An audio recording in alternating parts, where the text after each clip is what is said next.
എല്ലാ കൂട്ടുകാർക്കും പുതിയൊരു വീഡിയോയിലേക്ക് സ്വാഗതം. ഇന്ന് നമ്മൾ പേപ്പർ ട്യൂബ് ഉപയോഗിച്ചുകൊണ്ടുള്ള ഒരു ബോട്ടിലാട്ടമായിട്ടാണ് വന്നിരിക്കുന്നത്. അപ്പോൾ നമുക്ക് എങ്ങനെയാണെന്ന് നോക്കാം.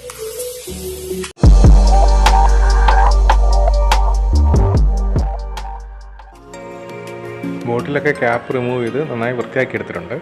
ഇത് കട്ടി കുറഞ്ഞ ഒരു കാർഡ്ബോർഡ് പീസാണ്. ഇത് നമ്മുടെ ബോട്ടത്തിൻ്റെ അളവിനനുസരിച്ചൊന്ന് വരച്ചെടുക്കുകയാണ്. ഇനി ഇതൊന്ന് മുറിച്ചെടുക്കണം. ഇനി കുറച്ച് പേപ്പർ ട്യൂബുകൾ ആവശ്യമായിട്ടുണ്ട്. അത് നമുക്ക് നിർമ്മിച്ചെടുക്കാം. ഈ പേപ്പർ ട്യൂബ് എങ്ങനെയാണ് ഉണ്ടാക്കുന്നതെന്ന് എല്ലാവർക്കും അറിയാമെന്ന് വിശ്വസിക്കുന്നു. ഇതിപ്പോൾ ഞാൻ ഒരുപാട് വീഡിയോകളിൽ പേപ്പർ ട്യൂബ് എങ്ങനെയാണ് ഉണ്ടാക്കുന്നതെന്ന് കാണിച്ചിട്ടുമുണ്ട്. അതിനാൽ ഞാനിപ്പോൾ കൂടുതൽ വിശദീകരിക്കാൻ നിൽക്കുന്നില്ല.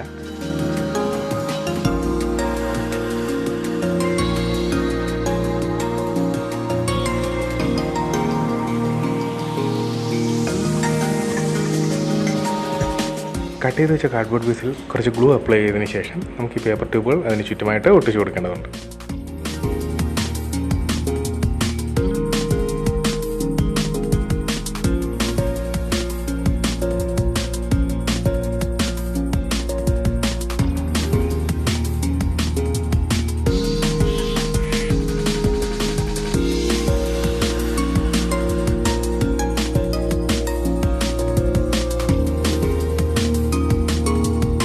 ഞാനിവിടെ 9 ട്യൂബുകളാണ് ഒട്ടിച്ചിരിക്കുന്നത്. ഇനി അതിന് മുകളിലേക്ക് വൃത്താകൃതിയിലുള്ള ചെറിയൊരു പീസും കൂടെ അങ്ങ് ഒട്ടിച്ചു കൊടുക്കുകയാണ്.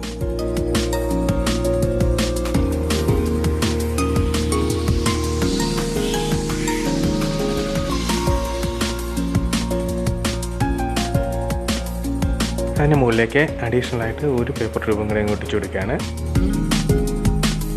ശേഷം നമ്മുടെ ബോട്ടിൽ അതിന് മുകളിലായിട്ട് വെച്ച് കൊടുക്കുന്നു. ലാസ്റ്റ് ഒട്ടിച്ച പേപ്പർ ട്യൂബ് ഒഴിക്കുക ബാക്കിയെല്ലാം നമുക്ക് മുകളിലേക്ക് ഇനി മടക്കിയെടുക്കാം.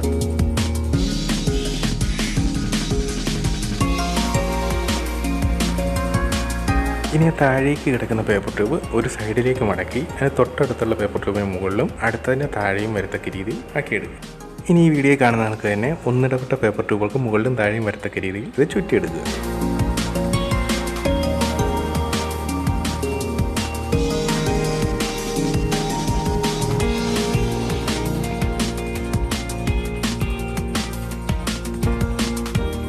ഈ ചുറ്റിയെടുക്കുന്ന പേപ്പർ ട്യൂബ് തീരാറാകുമ്പോഴത്തേക്ക് അതിൻ്റെ അഗ്രഭാഗത്ത് ഒരൽപ്പം ഗമ്മ് തേച്ച് പുതിയൊരു ട്യൂബിനുള്ളിലേക്ക് അത് കയറ്റി ഒട്ടിച്ചെടുക്കണം. അതിനുശേഷം വീണ്ടും ഈ പ്രവൃത്തി തുറന്നുകൊണ്ടേയിരിക്കുക. ഒരു ചുറ്റ് കഴിയുമ്പോഴത്തേക്കും ഇതിൻ്റെ ആദ്യം താഴെയായിരുന്ന പേപ്പർ ട്യൂബ് മുകളിലായിരുന്ന താഴെയും വരത്തക്ക രീതിയിലായി മാറും. അതിനാൽ എപ്പോഴും നമ്മൾ ചുറ്റിനും ഒട്ടിക്കുന്ന പേപ്പർ ട്യൂബുകളുടെ എണ്ണം ഒറ്റ സംഖ്യയിലായിരിക്കണം.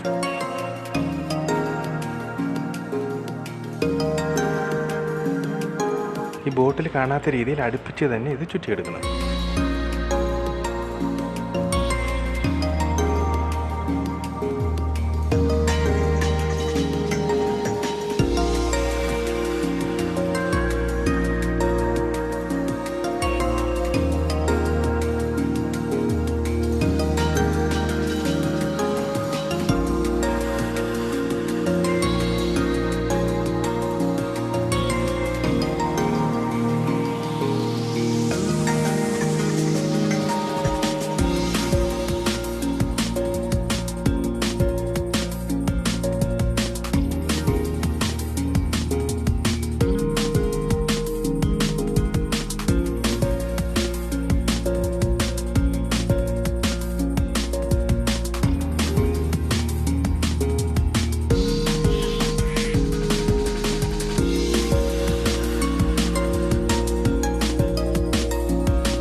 ലാസ്റ്റ് പോർഷനിൽ വരുമ്പോഴത്തേക്ക് കുറച്ച് ഗ്ലൂ അപ്ലൈ ചെയ്ത് ഇതങ്ങ് ഒട്ടിച്ചതിന് ശേഷം കൂടുതലായി നിൽക്കുന്ന പേപ്പർ ട്യൂബിൻ്റെ അഗ്രങ്ങൾ മുറിച്ച് കളഞ്ഞ് ഈ ബോട്ടിലിനുള്ളിലേക്ക് ഈ പേപ്പർ അങ്ങ് മടക്കി കയറ്റി വെച്ചാൽ മതിയാവും.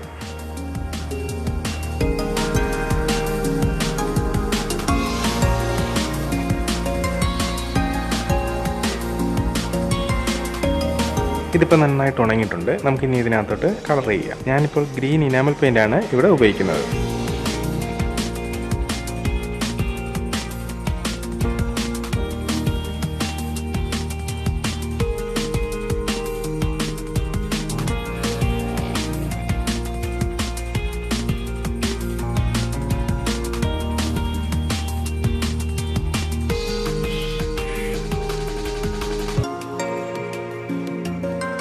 ആ ബോട്ടിൽ ഡെക്കറേറ്റ് ചെയ്യുന്നതിന് വേണ്ടിയിട്ട് പേപ്പർ ട്യൂബ് ഉപയോഗിച്ചുകൊണ്ട് തന്നെയുള്ള കുറച്ച് ഫ്ലവേഴ്സ് ഉണ്ടാക്കിയെടുത്തിട്ടുണ്ട്. ഈ ഫ്ലവേഴ്സ് ഉണ്ടാക്കുന്നത് എങ്ങനെയാണെന്നുള്ള വീഡിയോ ഞാൻ മുൻപ് ചെയ്തിട്ടുള്ളതാണ്. അതിൻ്റെ ലിങ്ക് ഞാൻ ഡിസ്ക്രിപ്ഷൻ ബോക്സിൽ കൊടുത്തിട്ടുണ്ട്. കനം കുറഞ്ഞ കാർഡ്ബോർഡിൽ ലീഫിൻ്റെ ആകൃതിയിൽ 3 പീസുകൾ വെട്ടിയെടുത്തിട്ടുണ്ട്.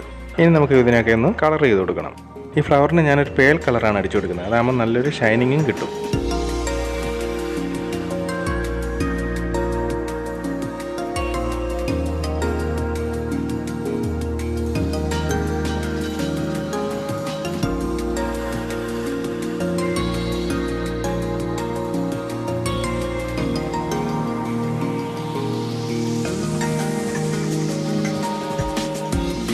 മെറ്റാലിക് ഗ്രീനും അടിച്ചു കൊടുക്കുന്നു.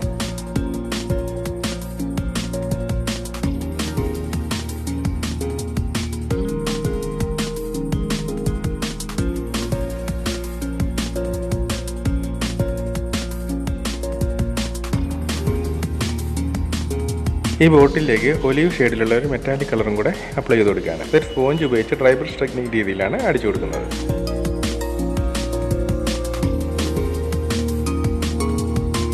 ഈ കളർ ഈ വീഡിയോയ്ക്കകത്ത് അത്ര എഫക്റ്റായി തോന്നുന്നില്ല, പക്ഷേ നേരിട്ട് കാണാൻ നല്ലൊരു ലുക്കാണ്.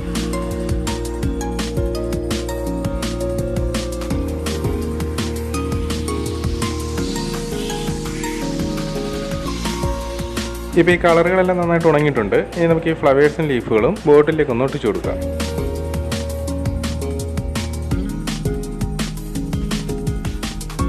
ഈ ഫ്ലവേഴ്സിൻ്റെയും ലീഫിൻ്റെയൊക്കെ ബാക്ക് സൈഡിൽ ഗ്ലൂ അപ്ലൈ ചെയ്തതിന് ശേഷം ഇതിലേക്ക് അങ്ങ് ഒട്ടിച്ചു കൊടുക്കുകയാണ്.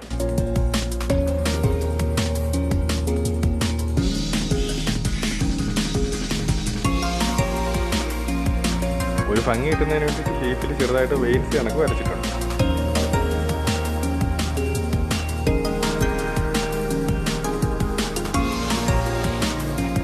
ഈ ഗ്ലൂ എല്ലാം നന്നായി ഉണങ്ങിയതിന് ശേഷം ഒരു കൂട്ടം വാർണിഷും കൂടെ അടിക്കുമ്പോഴത്തേക്ക് നമ്മുടെ ബോട്ടിൽ ആർട്ട് ഇവിടെ റെഡി ആയിരിക്കും.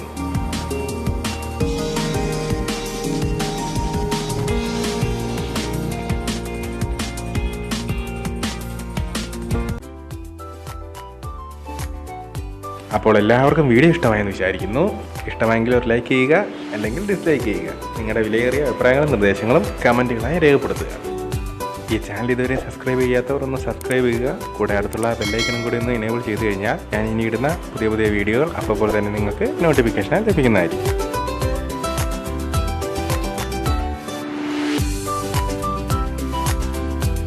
അപ്പോൾ ഇനി പുതിയൊരു വീഡിയോയുമായി കാണുന്നവരേക്കും ഗുഡ് ബൈ.